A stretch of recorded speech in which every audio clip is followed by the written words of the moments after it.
There are a lot of numbers thrown around in real estate, but none of them is more common than price per square foot. It's one of the main numbers used by real estate agents, investors, and even the general public when talking about property valuation. But what if I told you that price per square foot can be an extremely inaccurate number? Even worse, what if I told you that it could be extremely misleading? Well, that's exactly what we're going to talk about in this video.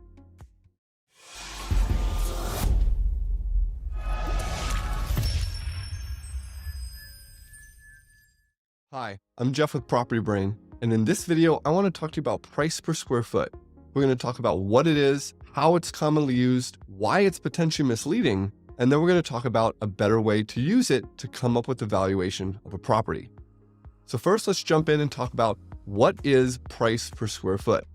Simply put, price per square foot is just the calculation of the total price of a property divided by its total number of square feet. So for example, a property that is $500,000 and has 2,000 square feet would have a price per square foot of $250. Now that we know that number, the question is, what does it actually tell us? Unfortunately, the answer is not much. You see, the problem with price per square foot is that many times it's used as a way to compare properties. By looking at a price per square foot and looking at comparables with similar price per square foot, the common belief is that those properties would be similar or that they would be comparables. The problem is that price per square foot can be achieved in so many different ways. For example, that same $250 price per square foot could result from a property that's $1 million with 4,000 square feet. It could also be achieved with a $250,000 home at 1,000 square feet. You see, in this example, these three properties would not be similar at all and would be terrible comparables. But if you looked only at the price per square foot, you might think that they're similar.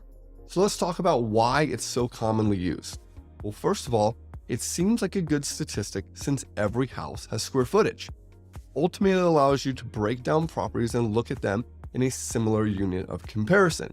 So by coming up with a price per square foot of every house, it seems as though you could use that to determine whether or not properties are similar. As we talked about in the previous example, it clearly outlines the fact that the price itself does not actually tell us whether they're similar or not. The second reason it's used so often is because of how simple of a statistic it is to calculate. As I said, it's simply just the total price of a property divided by its total number of square feet. It's one of the easiest things to calculate, so it's being done on every single property.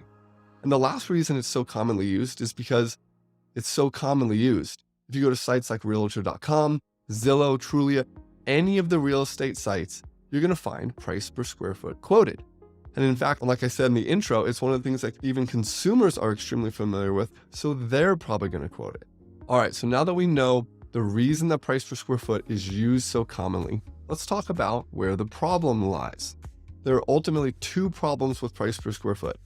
The first one we already talked about, where you're looking at price per square foot and trying to use it to find similar properties. When you look at that $250 per square foot and you see it across multiple different properties, you may think that they're similar. Like in our example, we talked about the fact that it could be a $500,000 house with 2,000 square feet, $1 million house with 4,000 square feet, and a $250,000 house with 1,000 square feet. And in this scenario, these are not similar homes and should not be compared. However, the price per square foot makes it seem at first glance like they might be. The second way that it's so commonly misused is that it will be used as an adjustment for additional square footage.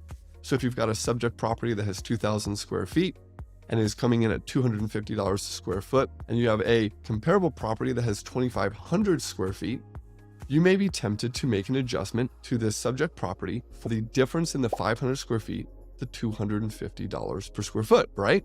Well, unfortunately, not only is this not the correct way to do the adjustment, but it would ultimately result in an extremely misleading adjustment that would be way too large. The reason it would be way too large is because the price per square foot encompasses every aspect of a house.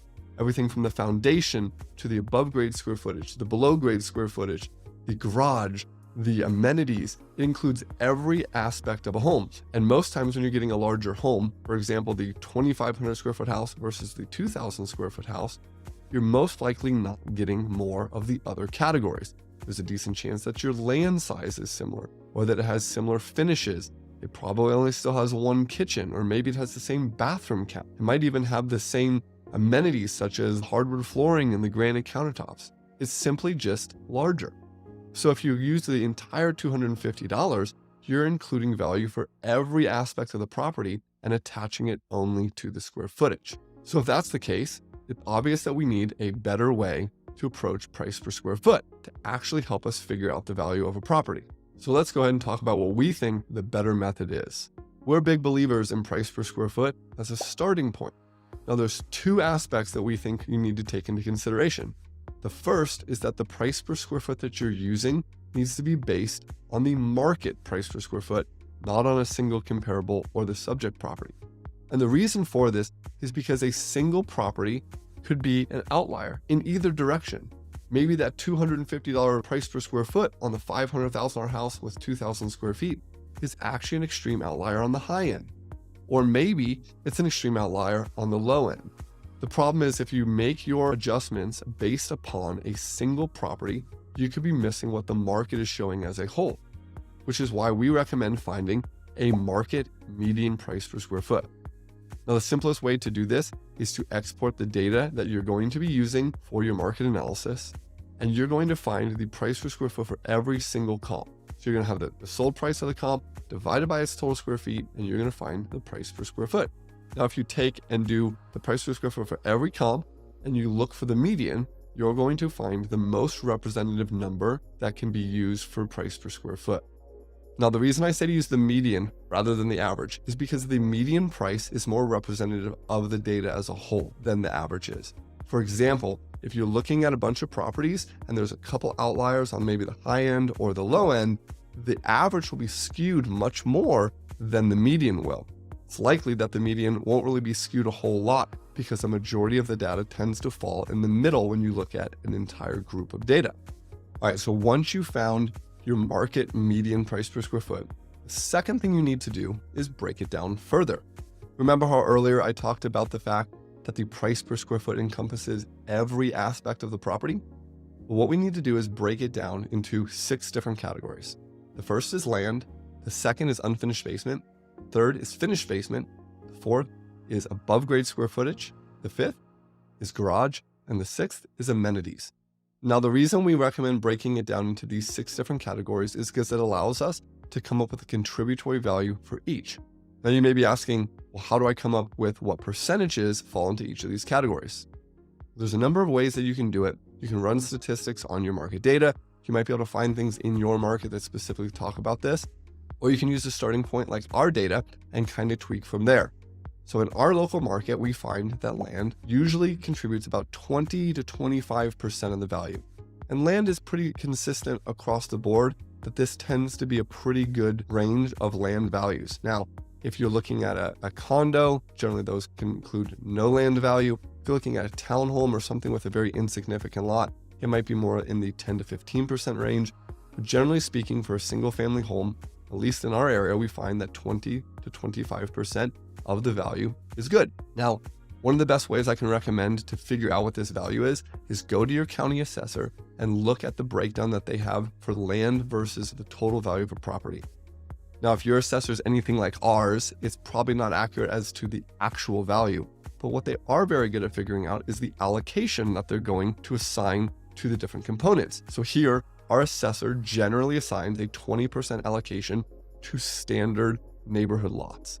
If you're getting into something that's much larger or in a much higher end area, it might be 25%.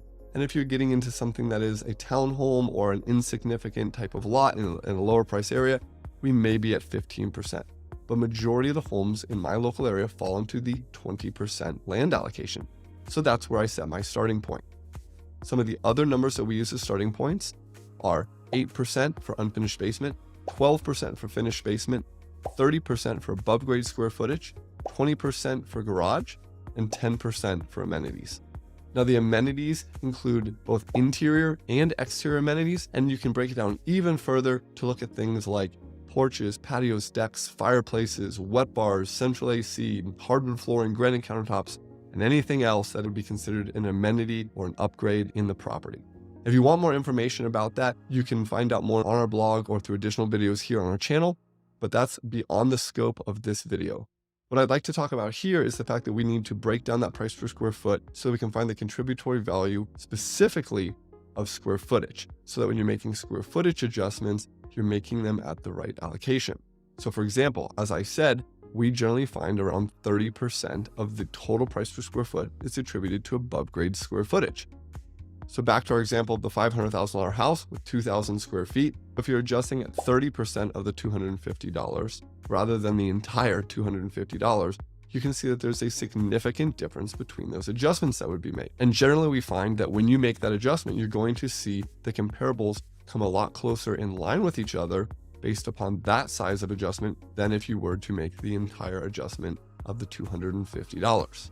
Hopefully now that we've broken this down and talked about the fact that price per square foot is somewhat a good statistic, but it is misleading if it's not broken down further, you'll have a little bit better grasp on what you're seeing next time you look at somewhere that quotes price per square foot, or especially next time a client talks to you about price per square foot as to why they want to price their property at a specific price.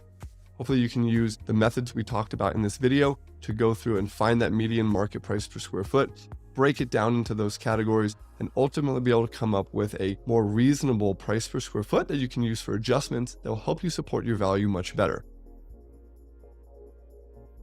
Thank you so much for watching this video. I hope that you found some of this information helpful. If you did, I'd love it if you'd hit the like button, and while you're at it, go ahead and follow us on some of your favorite social media channels to make sure that you can connect with us, where we can answer questions and just get to know you a little bit. Thanks again for watching the video, and we'll see you in the next one.